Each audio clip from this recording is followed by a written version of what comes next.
સૌથી પહેલાં તો અમે અમારી સ્ક્રીન પર તમને બતાવવા માંગીશું કે ખરેખર ગરમીથી બચવા માટે શું કરવું જોઈએ। ખાસ કરીને ડિહાઇડ્રેશનથી બચવા સતત પાણી પીતા રહેવું જોઈએ। થોડા સમયના અંતરમાં પોતાની જાતને ડિહાઇડ્રેશનથી બચાવવા માટે પાણીનો સહારો લેવો। હળવા રંગના કપડાં, ઢીલા અને સુતરાઉ કપડાં પહેરવા જોઈએ જે ગરમીથી રક્ષણ આપે છે અને ગરમીથી બચાવ તમારો એ કપડાં કરે છે। બીજી વાત કરીએ તો લાંબો સમય તડકામાં ન રહેવું જોઈએ। જો જરૂર ન હોય તો તમારે તડકામાં ઘરની બહાર નીકળવા માટે ટાળવું જોઈએ। તંત્ર દ્વારા જે સૂચનો કરવામાં આવ્યા છે તે મુજબ તો ઠંડકવાળા સ્થળો પર સમયાંતરે આરામ કરવો।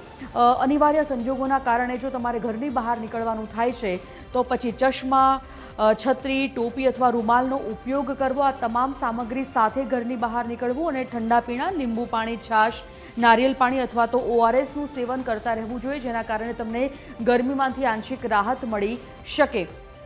ગરમીમાં શું ન કરી શકાય તો બપોરના સમયમાં તંત્રએ કહ્યું છે કે જરૂર ન હોય તો તમે ઘરનું બહાર નીકળવાનું ટાળો। બિનજરૂરી ઘરની બહાર ન નીકળશો જેના કારણે ગરમીથી બચી શકો છો।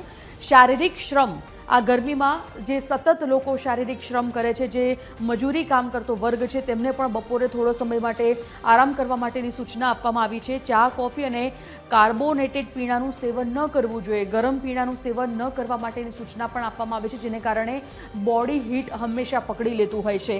વાસી ખોરાક અથવા વધુ પડતો પ્રોટીનવાળો ખોરાક લેવાનું પણ આ ગરમીમાં ટાળવું જોઈએ કારણ કે આપણા શરીરની તાસીર જે પ્રમાણેની ગરમ હોય છે તે તાસીર પ્રમાણે તમારે ખોરાકનું પણ સેવન કરવું પડશે।